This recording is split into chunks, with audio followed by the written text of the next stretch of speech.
sono Alice Caselli e sono assegnista di ricerca postdoc presso il Centro di Ricerca Scienze delle Piante della Scuola Superiore Sant'Anna. Vi sto preparando questo video per facilitarvi nel monitoraggio partecipato della mosca delle olive. Perché fare monitoraggio partecipato? Allora, i motivi sono molteplici. Innanzitutto il monitoraggio partecipato rende possibile la formazione dell'olivicoltore e lo rende soprattutto responsabile in un'attività dell'oliveto, che è quella appunto del valutare l'andamento del volo della mosca.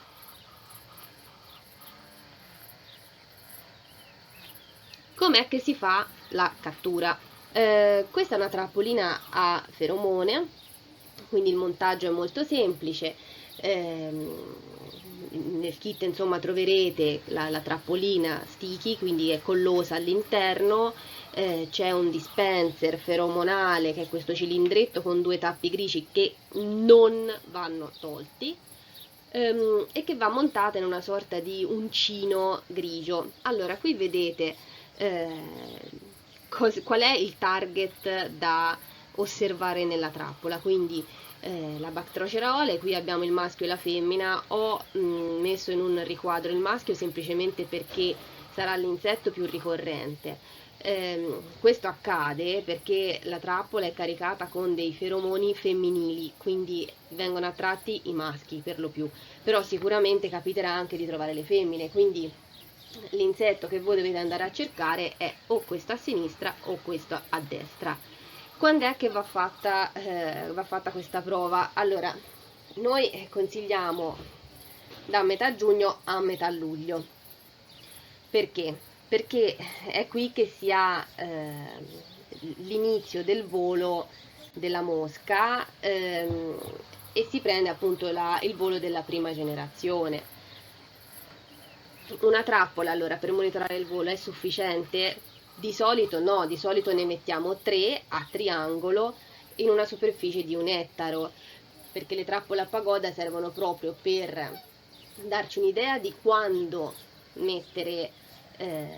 di quando eseguire il primo intervento, per esempio se c'è qualcuno che utilizza il caolino, oppure se c'è qualcuno che utilizza generalmente le fly pack. Le trappole a pagoda servono per questo. Quello che dovete fare è una conta settimanale degli individui di Bactrocera, di mosca delle olive. Ogni volta che fate il conteggio dovete togliere le mosche con un bastoncino, perché altrimenti la volta dopo le contate 2 volte e quindi fate una sovrastima.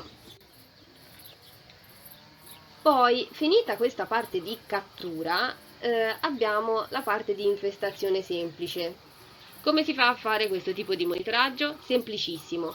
Allora, nel mese di luglio dovete andare in campo e osservare senza staccare le olive, quindi non è un monitoraggio distruttivo, dovete osservare se nelle olive ci sono punture di ovideposizione.